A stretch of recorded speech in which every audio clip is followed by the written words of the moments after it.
Sa umagang ito, nais kong buksan natin ang ating mga Biblia sa 2 Corinthians chapter 5 verse 17. At ang mensahe na i-share ko sa inyo sa araw na ito ay you are a new creation in Christ. 2 Corinthians chapter 5 verse 17. Diretso na ako sa Tagalog. Sabi ng Tagalog, kaya't kung ang sino man ay na kay Kristo, if anyone is in Christ, siya'y bagong nilalang. So itong katotohanan na ito, hindi maybe. The moment that we receive Jesus Christ into our hearts, na sinabi natin, Panginoon, pinagsisisihan ko ang aking mga kasalanan, tinatanggap kita bilang aking Panginoon at tagapagligtas.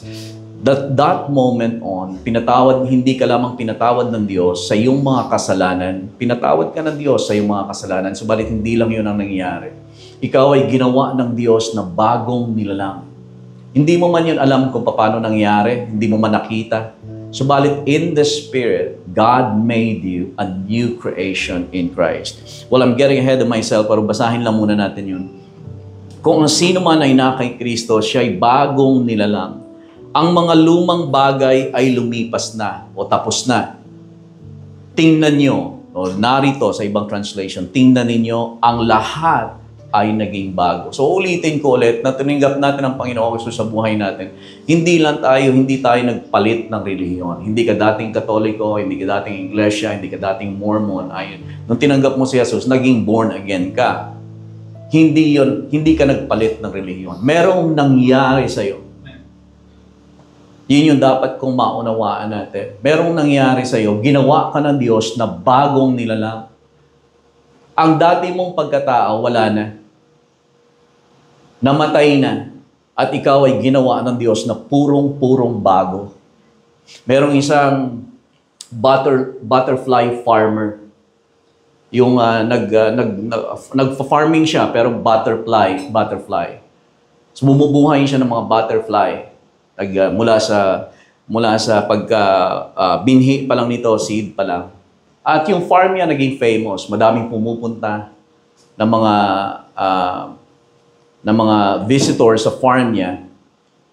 Napansin nitong farmer na to na yung mga bumibisita sa kanya ay hindi namamangha sa ganda ng mga butterflies na nare-raise niya. Although magaganda yung mga butterflies, sari-sari. Napansin niya na itong mga karamihan sa mga bumibisita, namamangha sila doon sa chrysalis na tinatawag. Namamangha sila sa ganito. Merong isang bata lumapit sa ganito, sa chrysalis. Sabi niya, anong nangyayari dito sa mga bahaging ito? Sabi ng farmer, miracle ang nangyayari dyan. Himala ang nangyayari. Kasi yung dating luma niya, na old nature niya, nawawala. Pinapalitan ng bago. So, himala. Imagine ninyo kung paano nangyayari yan. The same thing sa buhay natin, hindi man tayo nagkaroon, hindi man natin nakita, pero ang sino man na kay Kristo Jesus ay isa ng bagong nilalang. Wala na ang dating pagkatao. Siya ay pawang naging bago.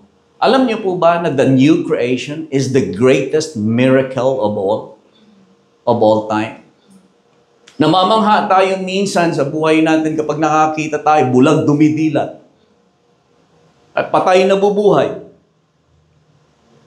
Hindi po ba? Yung halimbawa, yung paralyzed, biglang umaayos. Namamangha na tayo sa ganun, hindi po ba? Pero the greatest miracle of all is yung new creation, the new birth. Na isang lumang tao ginawa niyang bago. At yun yung nais kong iparealize at ipaunawa or maaaring ipaalala lang sa bawat isa sa atin. Na therefore, if anyone is in Christ, he is a new creation. The old has gone. The new has come. Sabi mo sa katabi mo, you are a new creation. So kung tayo po mga kapatid, kung ikaw ay tunay na tinanggap mo ang Panginoon sa buhay mo, isa ka ng bagong nilalang. Hindi ka na yung dati. Nauuna lang ako sa aking outline. Pero si Michelangelo, kung alam ninyo yung ginawa ni Michelangelo, ang husay ng pagkakagawa, ang tawag dito, isa sa obra maestra ni Michelangelo. Nung tinanong siya, sabi niya, how did you create David? Patungkol dito. Paano mo ginawa? Paano mo create si David? Sabi niya, hindi ko create si David. Tinanggal ko lang yung mga, inalis ko lang yung kung ano man ang mga nasa dyan, hanggang sa, si David ay nasa loob na niyan. Doon sa, sabi niya, I didn't create David. I simply removed everything that wasn't David. Kasi, alam niyo yan, marble lang yan siya. Hindi yan siya David. Isang malaking bato, marble, nilagay niya sa kung saan man sa kanyang workshop na tinatawag. Kumuha siya ng pait at mga gamit niya. Chinisel niya ito. Nilabas niya itong ganito kaganda out of that marble. So tinanong siya, paano mo ginawa si David? Sabi niya, hindi ko ginawa si David. Nandiyan dyan na sa marble na yan si David. Tinanggal ko lang yung mga dapat tanggalin. Tayo, kay Kristo Jesus, nandiyan dyan na si Christ. Sa'yo. Nais lang lumabas. Gusto lang ni Lord na ilabas. But you are already a masterpiece in Christ. Mayroon lang kailangan tanggal-tanggalin. And mostly, na dapat tanggalin sa atin, mostly, if not, all of it, ay yung ating mindset. Kung ano ang tingin at sino ang tingin natin sa ating sarili. Amen. So, new creation. Tingnan natin yung realidad ng new creation na ito. Everybody say this with me, I am a new creation. Ako ay isang bagong nilalang. Amen. Sa Greek po, yung new creation is kaian kitsis na tinatawag. It doesn't mean improved or renovated. Yung new creation. So, hindi nangangahulugan na nirenovate siya or in-improve lang. It means new, bago. Never existed before. Kaya ang ibang translation, tinatranslate nila ito that a new species of being that never before existed. Ang new creation, wala pang nag-exist na katulad nito. Halimbawa, may mga species. May mga animal species. Halimbawa, may mga kabayo, may mga ganyan-ganyan, may mga isda, may mga ibon. Itong new creation, tapos yung tao. Itong new creation, wala pang katulad nito. Bagong-bago. Ginawa ito ng Diyos nung nakay Kristo lang. Kaya ang tawag sa atin, I'm getting ahead of myself. Itong new creation na ito, ito ay masterpiece ni Lord. Halimbawa sa Ephesians chapter 2 verse 10, sa New Living Translation, makikita din natin ito. Sa New Living Translation, makikita natin ang Ephesians chapter 2 verse 10, NLT. Ang sabi, we are God's, what's the next word? Masterpiece. We are God's masterpiece. He has created us anew in Christ Jesus. So we can do the good works He planned for us to do. Masterpiece. Obra maestra. So ang new creation, masterpiece ni Lord. Amen. Tingnan ninyo ito. Pag-iisipin ko lang kayo ng konti. Nung kinreate ni Lord yung universe, o ilan ng mga galaxies ngayon, na hindi pa nila makita, laging meron silang nakikita na panibagong galaxy. Pero imagine ninyo sa ganda ng mga galaxy, sa kamangha-mangha nitong galaxies na ito, hindi ito tinawag na masterpiece ni Lord. Gaano man ito siya kaganda, kamangha-mangha. Ang tinawag na masterpiece ni Lord ay ang new creation. The greatest display of His power is in new creation. Ang new creation na ito ay complete Wala siyang kulang. Ezekiel chapter 36:26, sabi ng Panginoon, I will give you a new heart and put a new spirit within you. I will take the heart of stone out of your flesh at tanggalin ko. Nagkaroon na ba kayo ng operasyon? Nung tinanggap niyo si Jesus, inoperahan kayo ni Lord. Spiritual operation. Tinanggal niya yung pusong matigas at nilagyan niya ito ng pusong laman, malambot na klase ng puso. Verse 27, so sabi niya, verse 26, I will give you a new heart. Bibigyan ko kayo ng bagong puso. At ano pang sinabi niya? I will put a new spirit within you. Bibigyan ko kayo ng bagong puso at bibigyan ko kayo ng bagong espiritu. So pagpalagay mo, may bagong espiritu. Tapos sinabi niya sa verse 27, I will put my spirit within you and cause you to walk in my statutes. So ilalagay ko yung capital S na spirit. Kailangan niyang palitan ng espiritu mo para kaya niyang magtaglay ng espiritu ng Diyos. Itong bagong creation na ito, the new creation, is a divine initiative na tinatawag. So divine initiative ito ni Lord. Hindi ito nagmula sa tao. Ang new creation, kung sino tayo, ay hindi nagmula bilang isang ideya ng mundo o ideya ng tao. Ito ay ideya ng Diyos at disenyo ng Diyos. Yun yung gusto niyang mangyari. Sa buhay ng bawat isa sa atin, hallelujah, ang disenyo ng Diyos, ang plano ng Diyos ay hindi lamang tayo maging bahagi ng isang relihiyon. Ang plano ng Diyos sa atin ay hindi lamang tayo umattend sa isang born-again na church. Ang plano at disenyo ng Diyos sa bawat isa sa atin ay tayo ay maging new creation. A new species of being that never before existed. At ito'y pinangyari niya sa pamamagitan ng kanyang anak na si Kristo Jesus. At nung tinanggap natin ang ating Panginoong Jesus sa ating buhay bilang ating Panginoon at tagapagligtas, hindi tayo lumipat lang ng isang relihiyon, kundi ginawa tayo ng Diyos na bago. Dinisenyo ng Diyos ang ating espiritu, pinalitan ng espiritu, pinatawad sa kasalanan, binigyan ng bagong espiritu at sinabi ng Diyos na mananahan ako sa kanila.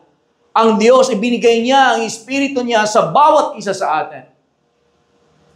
Amen. We are a totally brand new species of being that never before existed.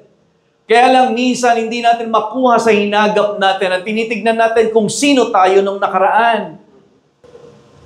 Yung ating identity, paano natin nakikita ang ating sarili, yun ang mag-i-empower sa'yo, magiging lakad mo. Amen po ba? Ngayon, doon yun siya sa gender. Pero for example, anong tingin mo sa sarili mo? Anong kaya mong marating sa buhay mo? Kung tinitignan natin ang sarili natin that we are victims, biktima tayo, lagi tayong parang biktima ang tingin natin sa sarili natin. Pero halimbawa, ang tingin mo sa sarili mo, you are not a victim. You are a victor. Amen. So mabiktima ka man, hindi biktima ang tingin mo sa sarili mo. Hindi mo kaawaan ang sarili mo. Subalit ang victor, mag-iisip siya, sasabihin niya, mapagtatagumpayan ko to. Merong paraan dito. Hahanapin mo. Kasi you are not a victim, you are a victor. So living as a new creation, number one, paano tayo mamumuhay bilang new creation? Number one, embrace your identity in Christ. Amen. Yayakapin mo, hindi mo pakakawalan, i-embrace mo, kikilalanin mo ang sarili mo that I am a new creation in Christ. Hallelujah. Yun lang ang gawin natin, alam nyo, halimbawa, sa unang araw, scripture lang. Scripture. Isang scripture na pinagbubulay-bulayan natin. 2 Corinthians 5:17. Yun lang muna, gawin mo lang, pagbulay-bulayan mo. Therefore, if anyone is in Christ, babasahin mo, therefore, if anyone is in Christ, he is a new creation. The old has gone, the new has come. So, tatanggapin mo lang yon sa sarili mo. Pagbubulay-bulayan mo. If anyone is in Christ, I am in Christ. Because again, identity will empower your activity. Ang tanong ko sa atin dati, nung last week, saan ka papunta?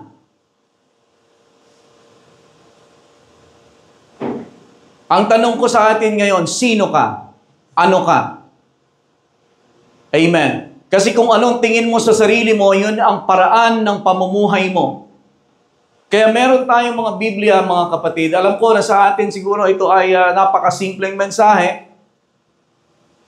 Amen.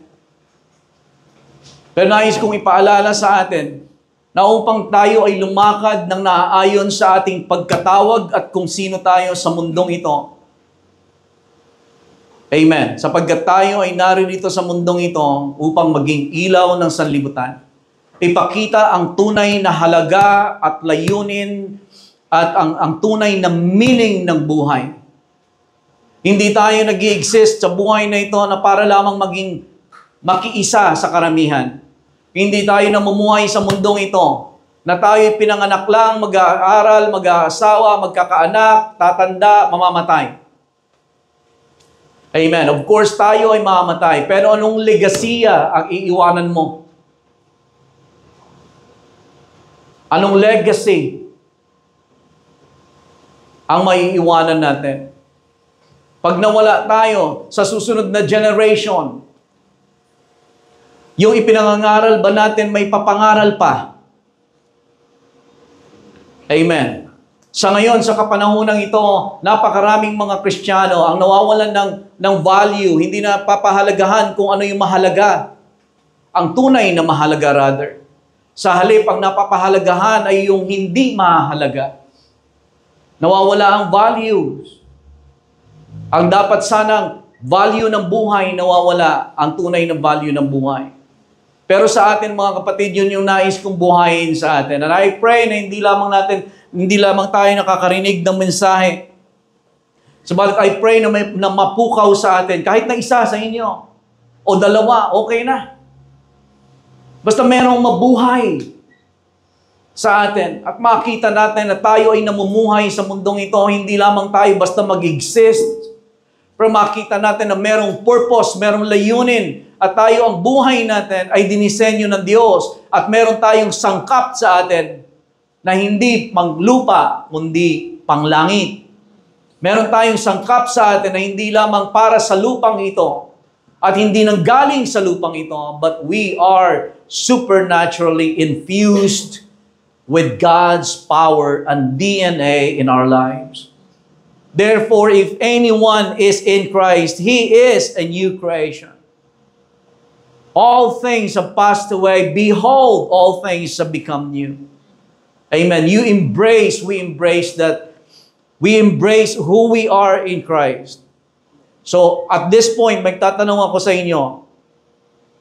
Ang challenge ko sa inyo, stop introducing yourself by your past. Huwag nating i-introduce. Ang challenge ko at this point, kasi meron pang isang sub-point ng konti. Konti na lang yun. Pero ang challenge ko, i-challenge kong bawat isa sa atin, stop introducing yourself by your past. Tigilan na natin yung pag-i-introduce, pagpapakilala mo sa sarili mo kung sino ka dati. Halimbawa, hindi lamang pag-i-introduce sa mga kaibigan mo, pero who you are. Halimbawa, humarap ka halimbawa sa kaaway, sa dyablo. Haharapin ka niya araw-araw. Sabihin, sino ka? Ay, may sakit ka.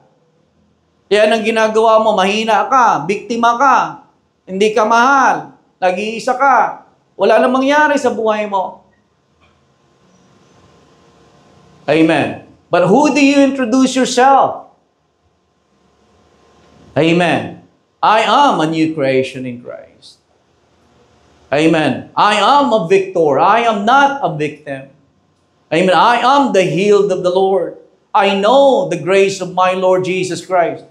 Sa pagbabasa natin ng Bible, makikita natin, but concerning the times and seasons, brethren, you have no need that I should write to you, for you yourself know perfectly that the day of the Lord comes as a thief in the night. Verse 3, for when they say peace and safety, then sudden destruction come upon them as labor pains upon a pregnant woman, and they shall not escape. Pero sabi sa verse 4, but you, brethren, are not in darkness, so that they should overtake you as a thief. Verse 5, you are all sons of light and sons of day. Kapag binasa ninyo ito, kung naturuan tayo, halimbawa, pag nakita ninyo yan, yan yung may meditate na ninyo. Halimbawa, you brethren are not in darkness. Ganun lang kasimple. I-feed mo ang salita mo, I am not in darkness. I am not in the dark. I'm not in darkness. I'm not in darkness. I am a son of light. I am a son of the day. I-meditate mo lang yon. Alam mo kung ano na magiging lakad mo. Hindi ka na ito ay mag-integrate lang ito sa buhay mo. Itong I am son of the day. I am a son of the light. I am not in darkness.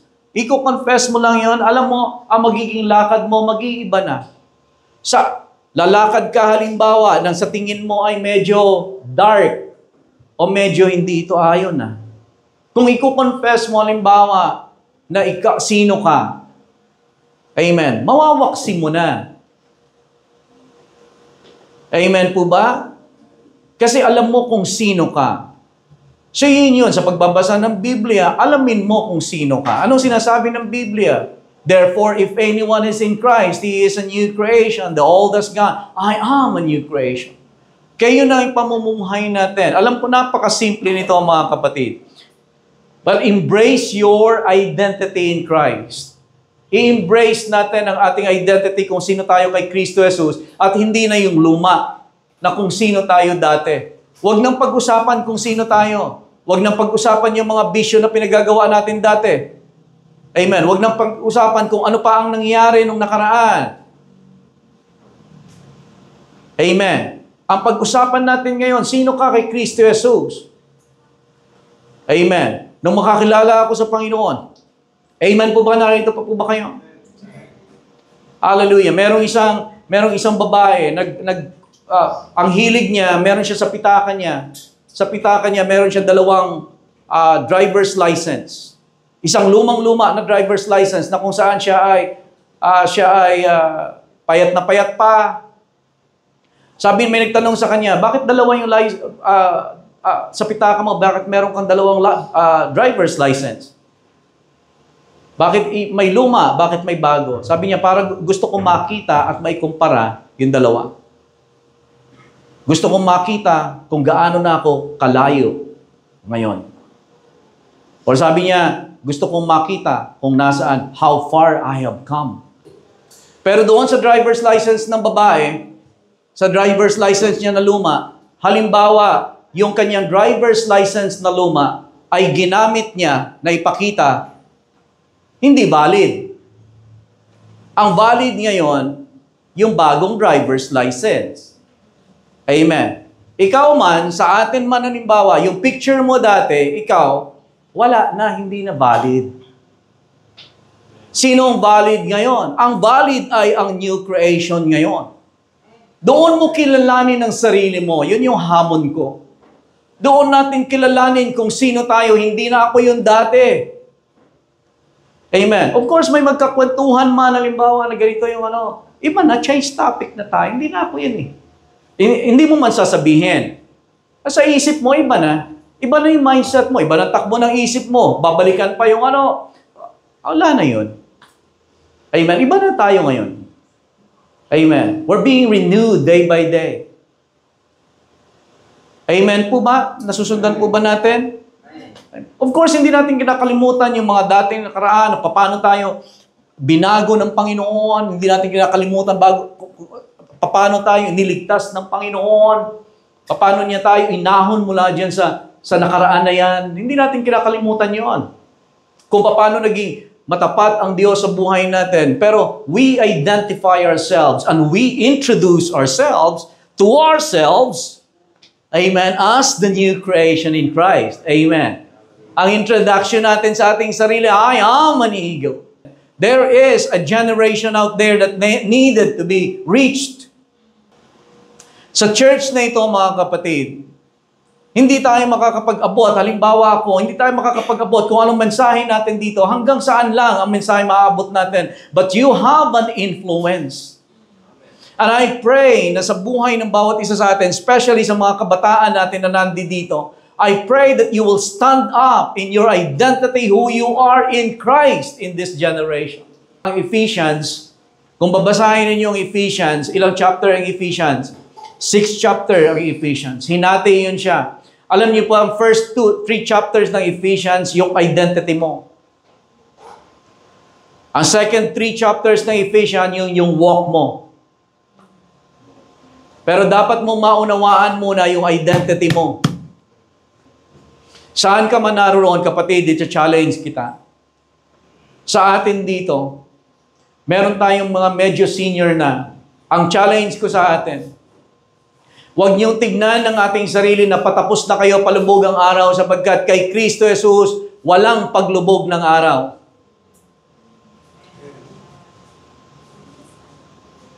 Amen.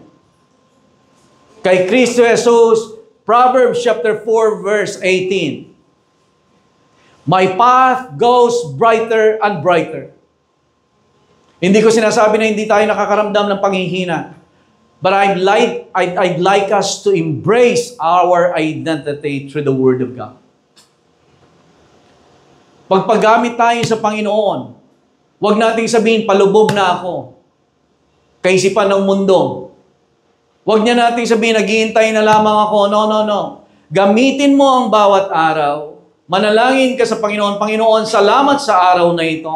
Thank you that this is the day that you have made. Ngayon, Panginoon, medyo mahina-hina man ang katawan ko, but Lord, I am the healed of the Lord. At Lord, ipapanalangin ko ang anak ko. Ipapanalangin ko, Panginoon, ang aking mga kapatid.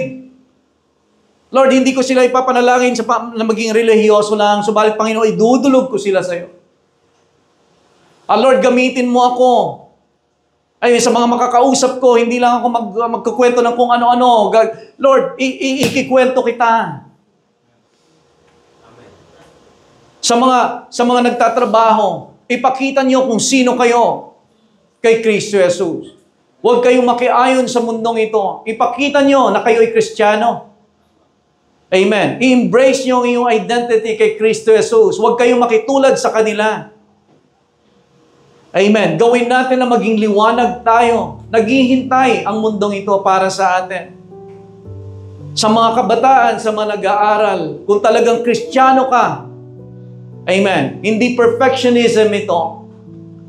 Just embrace who you are in Christ. Yung identity mo, i-embrace mo at makikita mo, malalaman mo kung ano yung tatanggihan, malalaman mo kung ano i-accept. Ini-embrace mo ang identity mo kung kay Kristo, kung sino ka, malalaman mo kung sino yung gusto mong maging kaibigan. At hindi mo mga gustong magiging kaibigan kung ikaw ay Christian. But just embrace who we are in Christ.